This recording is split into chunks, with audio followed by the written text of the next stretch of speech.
Hello दोस्तों, स्वागत है आप सभी का एक्टिव राइटर में एक बार फिर से। आज हम इस वीडियो में बैक्टीरिया से होने वाले अगले दो जो भी हमारी बीमारियां हैं उनके बारे में पढ़ेंगे। इससे पहले हमने 4 बीमारियों के बारे में डिस्कस कर लिया है जो बैक्टीरिया से होती हैं। अलग अलग वीडियो में दो हम कवर कर रहे हैं जो बैक्टीरिया से होने वाले रोग हैं। आज हमारे रोग जो 2 रोग बैक्टीरिया से होते हैं वो होते हैं प्लेग और टिटनस। प्लेग और टिटनस 2 रोग जो हम पढ़ने वाले हैं वो प्लेग और टिटनस हैं, जिसमें हम ये जानकारी प्राप्त करेंगे कि इनमें कौन सा बैक्टीरिया होता है और ये होने पर कौन से चीज से ये फैलते हैं, ठीक है, और इनके लक्षण क्या है और इनकी वैक्सीन का नाम क्या है।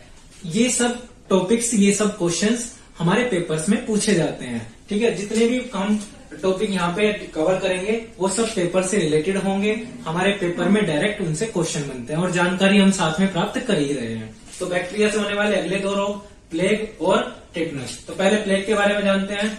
ये ब्लैक डेथ कहलाती है। क्यों कहलाती है? ये होती किससे है? चूहों से। चूहे क्या करते हैं? हमारे घर में चूहे होते हैं, उनमें पिस्सू हो जाते हैं। अब वो पिस्सू हमारे शरीर पर क्या कर देते हैं? हमारे लिम्फ्स को खराब कर देते हैं। अगर वो पिस्सू हमारे टच में आते हैं या फिर खाने के थ्रू कैसे भी हमारे टच में आ जाते हैं तो वो पिस्सू हमको नुकसान पहुंचाते हैं। और क्या होता है, तो इससे हमें ये पता लगा कि ये किसके थ्रू फैलता है? चूहों के थ्रू फैलता है, ठीक है। चूहे इसे फैलाते हैं। तो चूहे इसके क्या हो गए? वेक्टर हो गए, वाहक हो गए, फैलाने वाले, ठीक है।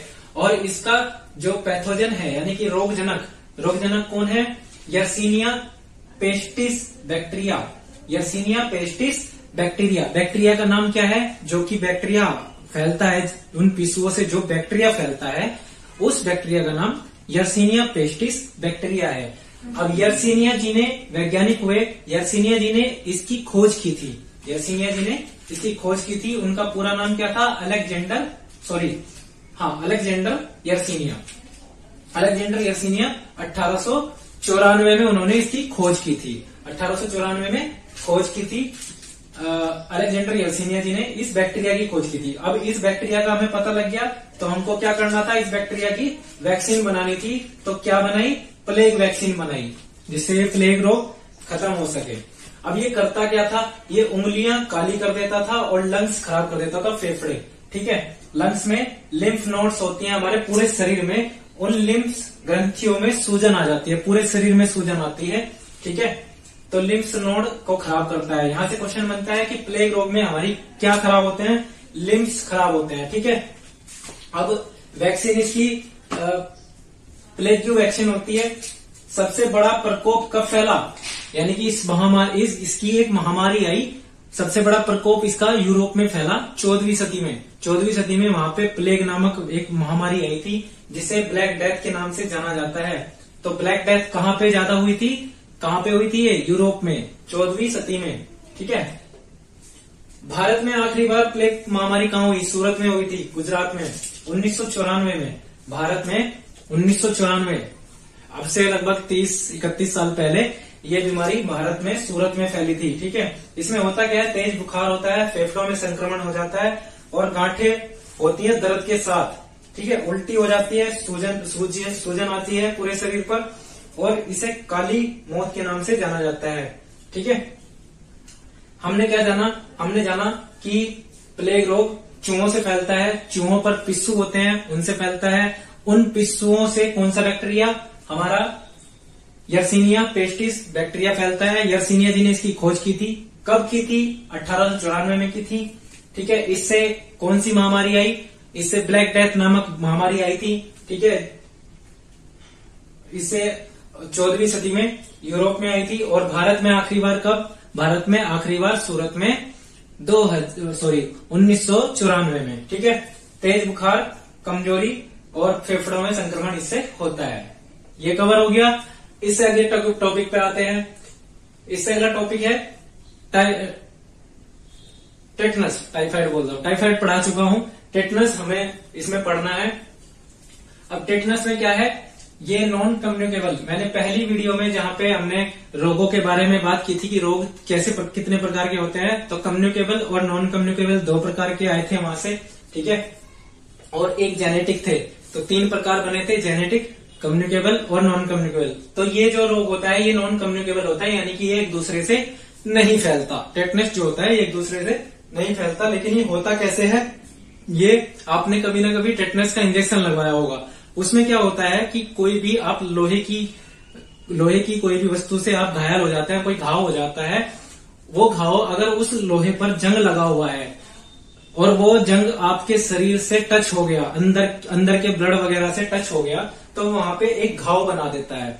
उस जंग पर क्या बैठा होता है, एक बैक्टीरिया बैठा होता है, पैथोजन होता है, रोग कारक, कोलेस्ट्रोडियम टेटनी। क्या नाम है, कोलेस्ट्रोडियम टेटनी नामक बैक्टीरिया फैल जाता है। ठीक है, कोलेस्ट्रोडियम टेटनी नामक बैक्टीरिया होता है। इस बैक्टीरिया के कारण ये टेटनस फैलता है। नाम याद रखना, ये पूछ लेता है टेटनस किसके कारण, कोलेस्ट्रोडियम टेटनी के कारण। वेक्टर इसका वाहक कौन है, किसके जरिए फैलता है, बता दिया मैंने। चोट लग जाती है किसी भी लोहे की वस्तु से जिससे जंग लगा हुआ हो और उससे आपको चोट लग गई, तो आपको तुरंत सचेत हो जाना चाहिए कि आपको लोहा लगा है, आपको टेटनस का इंजेक्शन तुरंत ले लेना चाहिए। ठीक है, तो इसके लिए वैक्सीन बनाई गई। वो जो टेटनस का इंजेक्शन मैं बता रहा हूँ वो वैक्सीन ही है, और उस वैक्सीन का नाम क्या है, डीपीटी का टीका लगा देते हैं। अब ये जो डीपीटी है ये 3 बीमारियों में काम आता है, डिप्थीरिया, पर्ट्यूसिस और टेटनस। डिप्थीरिया बीमारी होती है, काली खांसी की पर्ट्यूसिस होती है, ठीक है, और टेटनस तो मैंने बता ही दिया। आगे चलते हैं, ये एंटी टेटनस सीरम के नाम से भी इसको जानते हैं, एंटी टेटनस सीरम भी इसको कह सकते हैं। मृत्यु का कारण क्या होता है इसमें क्या होता है, श्वसन में मांसपेशियां में अकड़न हो जाती है। जो श्वसन वाली नलियां हैं, हमारी मांसपेशियां हैं, उनमें अकड़न हो जाती है और वो अकड़ती ही चली जाती हैं, जिसके कारण आदमी की मृत्यु तक हो जाती है। ठीक है, पहला मुख्य लक्षण क्या होता है, जबड़े में मांसपेशियों में अकड़न होती है, जबड़ा अकड़ता है। ठीक है, पहला मुख्य लक्षण इसका। अगर कहीं पे किसी को टेटनस हो गया है तो उस टेटनस में क्या होता है, सबसे पहले उसका जबड़ा ऐसे बड़ा मुंह नहीं कर पाएगा, वो खोल नहीं पाएगा अपने मुंह को। ये जो जबड़ा होता है ये लॉक हो जाएगा, वो ऐसे करेगा आ, उसे कहोगे बोलो आ, वो करेगा आ। ठीक है, तो उससे मुंह नहीं खुल पाएगा। अब सबसे पहला लक्षण होता है जबड़े की मांसपेशियों में अकड़न, तो इसे क्या बोलते हैं, लोकजा बोल देते हैं। जब कोई जबड़ा नहीं खुल पाता तो उसका लोकजा नामक उसको नाम दिया जाता है।